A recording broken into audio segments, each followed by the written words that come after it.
species, but they can also be higher orders, and right? So in a single species, you have a whole new family, right? Yeah. But isn't so help me out here. I mean, sets are somewhat arbitrary in that way, and where again I didn't quite hang on for the ride was okay. So we now use the term individual instead of set, but I didn't quite catch the distinction. So the question is why sets instead of individuals? What's so bad about sets? There's also... I reduced all that. Such a simple explanation. I love it. Good. I'm glad I at least got it in the ballpark. There's also a question about why I blamed Aristotle instead of Plato. Aristotle and Plato they have very different views, but there are also a lot of similarities. And just to give a little history on why wasn't Aristotle an evolutionist? This is, I think, an actually very interesting question. Because one reason we don't expect to see a lot of theories of evolution is because people didn't travel around very much.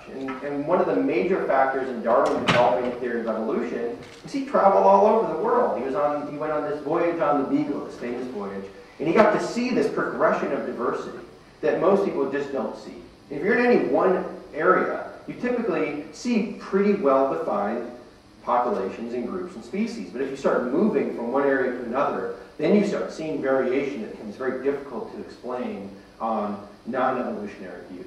So why didn't Aristotle, who actually did travel around and was a very good naturalist, why didn't he discover evolution? Well, it's almost, he had to work very hard not to discover evolution in some ways. He was, like I said before, he was his metaphysics. And the reason I pick on him is because his metaphysics got adopted by basically the Western scientists, and that was really the impediment.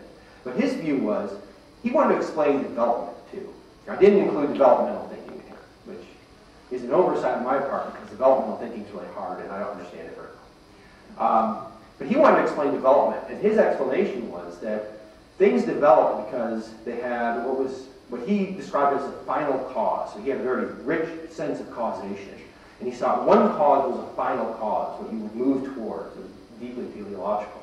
And so things evolved towards a final form of the species, which was to reproduce and maintain that species.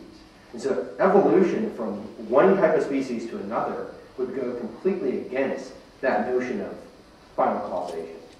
So he believed in forms also, although his forms have an interesting aspect of substantiation to them that Plato's don't. Okay, what about sets? Why am I so down on sets? Well, in some ways it's kind of a picky thing. But I don't mean to think I don't think sets exist. Let me be very clear about that. And we can describe an individual's parts as a set. So we could describe all the cells that make up my body as a set of cells. We can even do the entire history of my life, describe all those cells as a set. The reason I'm hesitant with sets is because of what sets are. So they're a mathematical entity, and sets are defined by their members. And so a set with members 1 through 4, if you take out one of those members, it's a different set. And I don't think that's how we think about species. Individuals, the relation of individuals to their parts is a little looser than that. So I can be the same individual, but have different parts. So I might have not had a hand, for example, and I would have had less parts. That wouldn't make me any less who I was as an individual. But as a set, I'd be a different set of cells. So it's, in some ways, it's a technical, philosophical point about what sets are and how they function in our metaphysics. But also, sorry, one more thing, that's kind of a technical answer, I suppose. The main problem, though, for me is that sets are abstract things. Sets themselves don't exist concretely. And sets they don't persist in time. They're not things that have a beginning and end. Their members might come and go, come to be, and then go out of existence. But that's not what species do. So species have a definite, concrete existence in time. They're not abstract or concrete things. So that's another problem I would think about species as sets anyway. I don't know if this might be part of it too, but when I was thinking of individuals as you define them, there's more than just membership.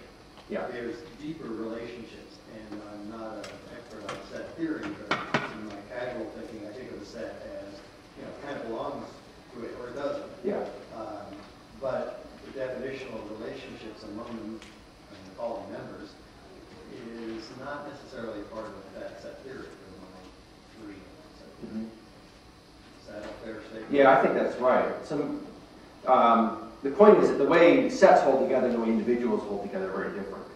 And I think that's right. So individuals hold together in ways, there can be lots of relations that hold an individual's parts together. And those might be more or less cohesive, which is what we see with species. We see some individuals kind of drifting off, becoming parts of other species, or depending on your view, not belonging to any species at all.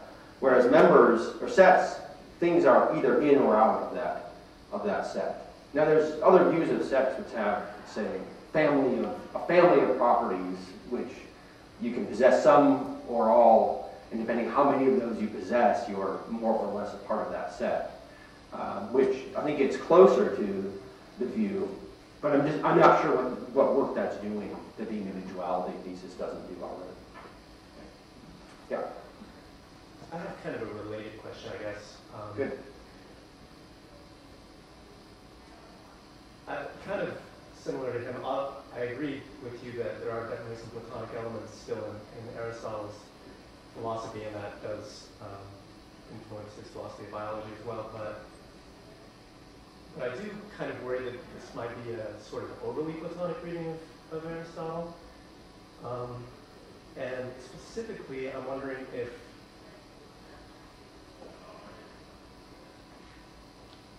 whether Aristotle thought of kinds and essences as metaphysical or epistemological.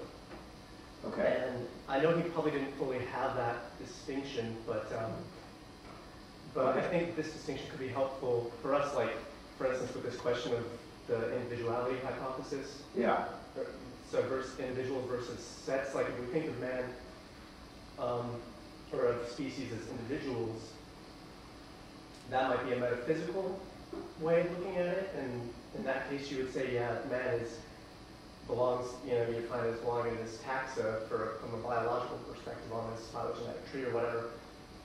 But it might also be useful from an epistemological perspective to classify them in a set as the rational animal or whatever. Okay, good. So I'm getting questions about Aristotle. I'm not an ancient philosophy scholar, I should say. But I actually really like Aristotle quite a bit. I like his work a lot. I do think it actually has a lot more similarity to Plato than his author recognizes. They both believe in forms. They both believe in abstract objects. They have very different views on what those mean, though, and how they inform us about what the world is like. So you asked, can I make a distinction between essence and kind in Aristotle, and relate that to metaphysics and epistemology, so what there is and how we know things. Okay. Well, for Aristotle, so I think Aristotle is really a very good biologist, but he's also a very good philosopher, obviously. And what Aristotle does, and I think is very similar to what contemporary biologists and scientists do, is he has very particular philosophical commitments. Now, he spells those out much more precisely than most scientists bother doing today, but people get trained in it. But Aristotle has very particular metaphysical commitments, and those end up driving a lot of the other decisions he's making. So there's decision points Aristotle has to make. So he sees lots of variation among living things, but he's committed to this view that there's some ideal form. And maybe that's where people think I'm overstating the Platonism. But he thinks there's some final cause or some form of being a species, and he has to reconcile those two things. So he has a decision point. Does he prioritize the variation he sees, or does he prioritize his commitment to metaphysics and his notion of causation and development and everything else? And he goes with his philosophical commitments on it. And that informs how he makes sense of the variation that he sees. But clearly he recognizes the variation and is trying to explain it and is deeply concerned by it. I don't know if that answered the question, but maybe it said something interesting in response. Yeah, I mean, I agree with that. The final causation is driving a lot of his kind of basic commitments there. I guess what I was kind of more asking about is, like, I know there are some readings of Aristotle now, and I know there are probably key passages where the translation is a little bit controversial. But like Ernst Mayr, I know he was kind of anti-Aristotelian earlier in his career, but probably around 1980 or so, last couple decades of his life, he had an interpretation of like the species question that was more along the lines of this individuality thesis. But he actually credited Aristotle with that. He was basically reading that into Aristotle. Or maybe that is, maybe it's just that. But I think if I'm right, he was reading it into Aristotle. Well, but could it be that, during the medieval period and coming to today, that we're reading more of those commitments into Aristotle instead? It might be, yes. The question is, are we reading more, what are we reading out of Aristotle? And what's fair to read out of Aristotle? Well, so a couple comments. Ernst Mayr, so I pointed out he lived for 100 years. And early in his career, he made really, really outstanding and important contributions. And then lived a really long time and saw all kinds of challenges to those and lots of innovation. So to his credit, one thing Ernst Mayr did really well is he adopted new views. And that's really, really hard to do. One way he did it was by arguing he already figured it all out sometimes, which is fair. People also often read into Aristotle what they want to read. So you mentioned the medievals who adopted him for early Christianity, for example. They read into Aristotle a parable that was consistent with their reading of the Bible. Well, clearly Aristotle